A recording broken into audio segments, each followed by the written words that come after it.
Welcome to WEFM's 3 p.m. News. I am your presenter, Jessica Klein. First, on the local scene. Chairman of the Carnival Development Corporation, CDC, Ricardo Adams, during the presentation of the 2022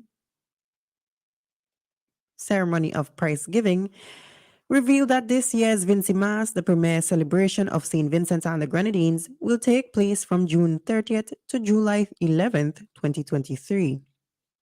The Miss SVG competition was moved from Vinci Mass to later in the year and increased gate receipts by nearly $100,000. Additionally, the Junior Panorama was moved from the carnival to a later date in the year. Adams disclosed that Vinci Mass is financed $3 or $4 million every year, but it actually costs more, and a study is currently being ordered to determine the festival's overall economic impact on the nation.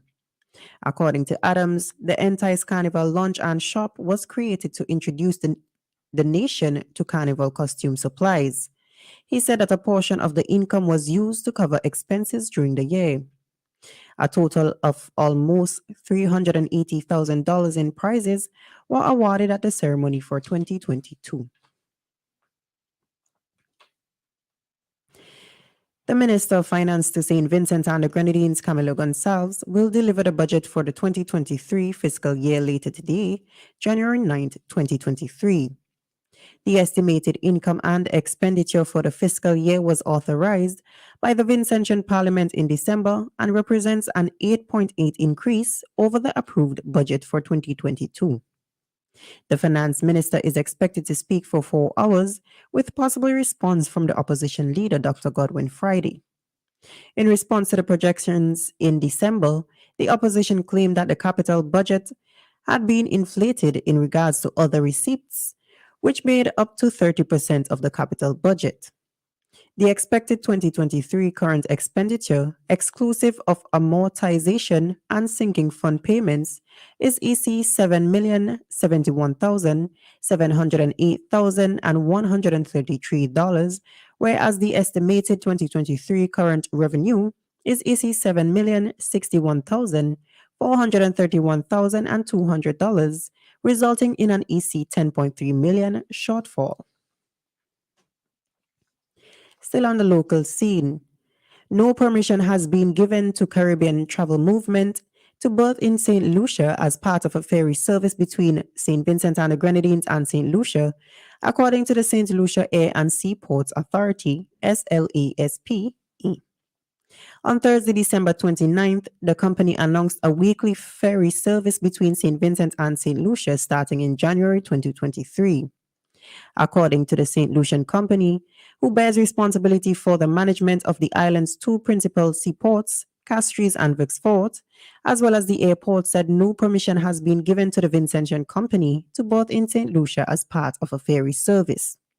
In an article on the official Loop News website, a senior SLASPA official said, "We have no knowledge of this. As far as we know, the company made inquiries regarding logistics, etc., but there was no confirmation or agreement, so this is news to us."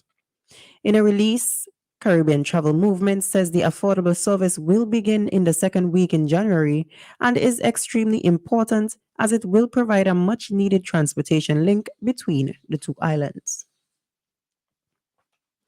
Moving on to regional news. The emergency regulations governing the states of public emergency SOEs, announced on December 28, 2022, in 8 of Jamaica's parishes, became effective once declared, according to the country's Minister of Foreign Affairs and Foreign Trade. Jamaica's Prime Minister Andrew Holness announced SOEs for the parishes of St. Anne, Clarendon, St. Catherine, Kingston, St. Andrew, Westmoreland, and Hanover to reduce criminal activities in those areas and strengthen public safety.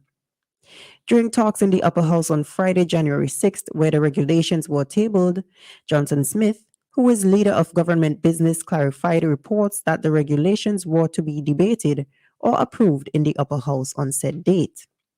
She said, "I just want to make it clear that the only action intended today has been our process was the tabling of the regulations, so we have not changed the agenda today. This had always been the intention, as it is a part of the process. The regulations are effective once they are made. They are gazetted, dated, as provided.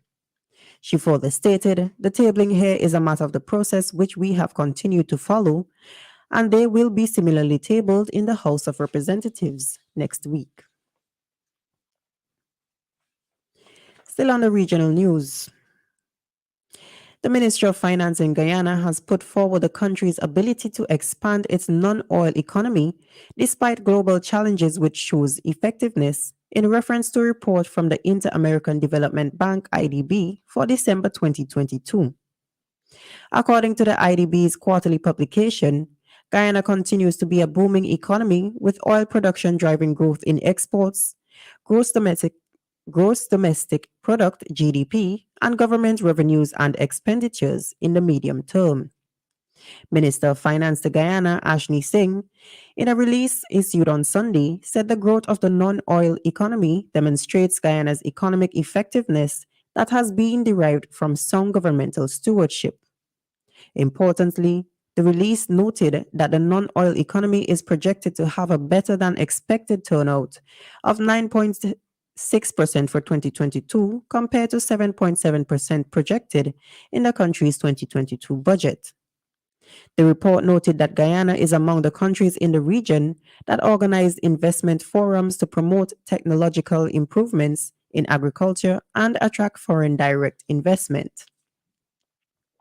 The report also pointed out that Guyana rapidly moved from being a net importer of agricultural products and mineral fuels, representing 8% of GDP in 2018 and 2019, to being a net exporter of the same commodities, with a trade surplus of 16% of GDP in 2020 and 31% in 2021 with the rest of the world. And on the international scene, at least 32 people have been kidnapped at a train station in Edo State, southern Nigeria, in reference to authorities. Among those taken were station staff and passengers waiting for a train. The security forces, helped by local hunters, launched a search and rescue operation for the victims. There have been increasing concerns about attacks in the country. Reports are that on Saturday, a large number of gunmen armed with AK-47s shot in the air as they entered the station before seizing the travelers and staff and taking them to a nearby forest. Persons who managed to escape suffered bullet wounds. In reference to an eyewitness, one woman with a baby reportedly escaped and found her way to a neighboring community where she has been rescued. Reports from the BBC quoted a local resident saying that 2 children were released by the kidnappers as it was believed that the children would slow their movement down. This has been WEFM's 3 p.m. news. I have been your presenter, Jessica Klein. Join us again at 5:30 p.m. for WEFM's evening news, and we thank you for listening.